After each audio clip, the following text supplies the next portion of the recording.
part 2 of chapter 4 of the life of Mary Slessor in the chapter of witchcraft and palavers between the ages of 43 and 54. "If you shoot me, you won't get anything to eat at all," replied Mary smoothly.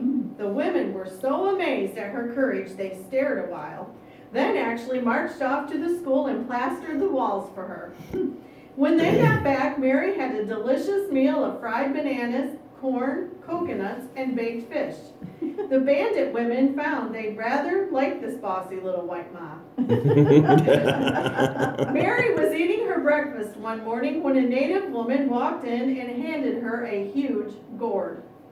Mary thought it was a gift of food, but when she looked inside, what did she find? But 2 little twin babies. She raised a total of 51 during her missionary life. And I was wondering if that meant 51 children or 51 sets of twins. I don't know, children, because that's an odd number. So I would say 51 sets of twins, but I don't know. Mary often traveled by canoe over the many creeks branching off from the river. One day, she was with a dozen paddlers when a hippopotamus suddenly thrust up its ugly head, struggling to get a grip on the canoe and turn it over. Oh, no. Underneath the canoe, hungry crocodiles waited. The paddlers screamed in terror as they saw the giant mouth open with its ugly, stumpy teeth. Mary seized a large tin kettle, first smacking the beast on its nose, then shoving the kettle between his powerful jaws. The animal crunched the kettle as though it had been a paper cup, but disappeared back down under the muddy waters. Oh, whew. Later, Sir Claus said to her, "You are doing more to help the people of this part of Africa than any other person I know. I shall raise your salary." This was good news, but Mary received even better news. A missionary carpenter was coming to help for a while. Mr. Ovens arrived in 1889 and turned out to be a pleasant fellow who sang at his work. All the tribes liked him. One day, when he and Mary were building a mission house, a native ran up to Mary and cried, "Mom, come running!" Chief Edom's son was working on his own house and a falling log cut him to the ground. For 2 weeks, Mary took care of the injured son and prayed. One Sunday, she left him long enough to go to church.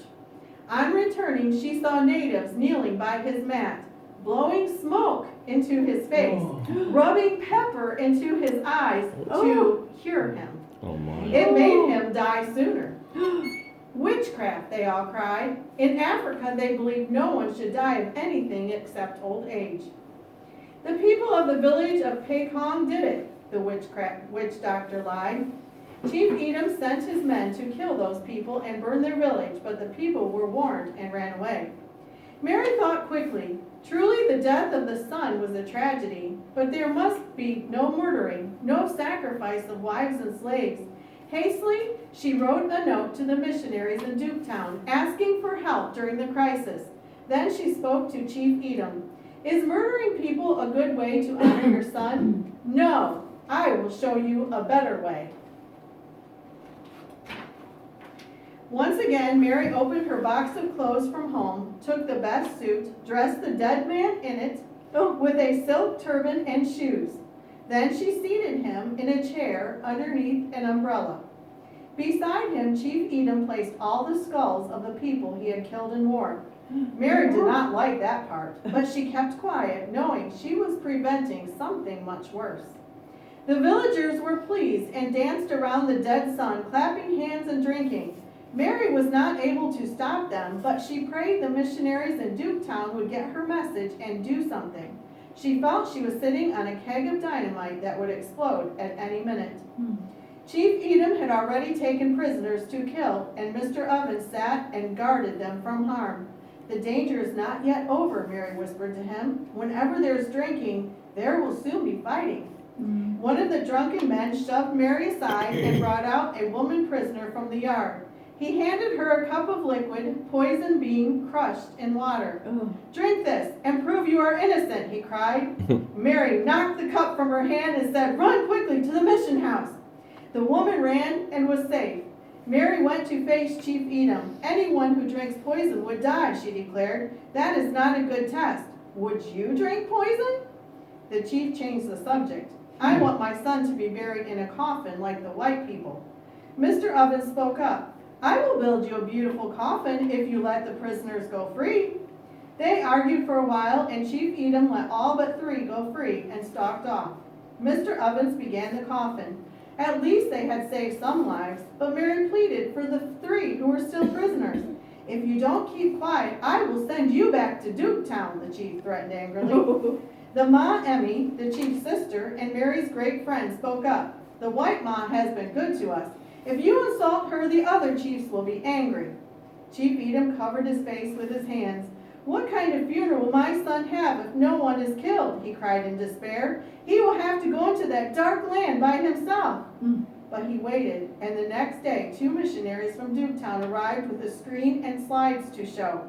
The people had never seen anything like it, and Chief Edom was very pleased.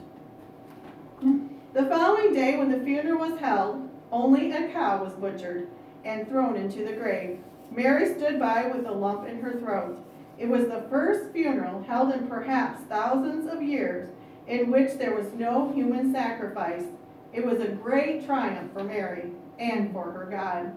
It was the first time in the history of these people that anyone had forgiven enemies. They simply could not understand forgiveness. They always took revenge. Later, Chief Edom actually thanked Mary for making him let the prisoners go. Things were easier for Mary after that. She was happy at her teaching, preaching, and nursing. At night, around the fire in her house, she sang old Scotch melodies with gospel words. Her adopted children sang with her, and Mary beat time with a tambourine. If the children dozed off, she would bang them lightly on the head with the tambourine. She wrote home, "There are missionaries working even harder than I am. We need help. How we need help." Still no one but Mr. Ovens had come, and his visit was temporary. Mary's fame spread all over Nigeria. One week she had chiefs from 4 different tribes consulting her. Innocent people came to tell their stories. Guilty people begged to stay with her until justice should be done. She trained 6 young Christian native men and sent them out into other villages, but still no missionary came to help. "Run, Ma, run!" came a cry for help one day. A young man had been shot in another tribe, and his people were ready to make war upon the enemy. "Send medicine, but do not go," Chief Edom advised her. "It may be a trick. You are not strong enough to walk so far." But they couldn't stop her, and she ran off into the night and walked for an hour. Then she heard the patter of bare feet and found herself surrounded. "You are welcome, White Ma," said the strange chief, "but we shall fight that village that shot my son." Mary heard the drumming of the war drums and the yells of young warriors and ran after them. If only one man was at fault, why kill an entire village, she asked, and began to pray out loud. "Stay here, I will go and find out what happened." She walked to the village where the men were lined up with spears and swords, expecting an attack. "Shame on you! Is this the way you welcome a lady? Where is your chief?" To her surprise, an old chief came and knelt before her. "Thank you for coming, Ma. It is true one of our men who was drunk shot the boy, but we are not all to blame." Mary stared back in surprise and looked closer at his face. It was Chief Ogre, whose life she had saved so long ago. "I will have some breakfast first," Mary said cheerfully. "You can't expect me to go hungry while you fight a war." And she let 2 armies wait. Then the villagers agreed to pay a fine, and war was prevented once again. Mary decided to leave Akang and pioneer into a village called Akpap, near the Cross River. She wrote to the mission board about it, and they replied, "If you have decided to go to Akpap, I guess it would be hard to stop you." Mary walked 15 miles to Akpap, where her house was just a thatched hut. No sooner had she settled in than a terrible epidemic of smallpox broke out in that area. For days, Mary vaccinated people with a vaccine which the government supplied. Things were so bad that the captain of the launch bringing the vaccine stayed to help. The epidemic lasted a year, in 1896, and spread to Akang. There, Mary turned her beloved house into a hospital. but no one would help nurse or bury the dead. She laid the dying side by side in the two-room house, trying to make them comfortable, speaking of Jesus to them. Her own beloved Chief Edom caught the smallpox, and though she nursed him night and day for 2 weeks, he died one dark night. Alone she made a coffin and dug a grave. Everyone at Ekang was dead or had fled into other villages. Mary staggered back to Ekpap and collapsed unconscious on the floor. Her lovely house at Ekang was not fit to live in again. The brush grew up around it, and it sank into the ground. Mr. Evans and another missionary found Mary unconscious and sent her back to Scotland for a rest. Just before she left, she heard of the Arrows, a cannibal tribe who were slave traders and who had just invaded a nearby village. Sick and exhausted as she was, she perked up her ears. "The Arrows?" she repeated. "Sure, I'd like to meet them."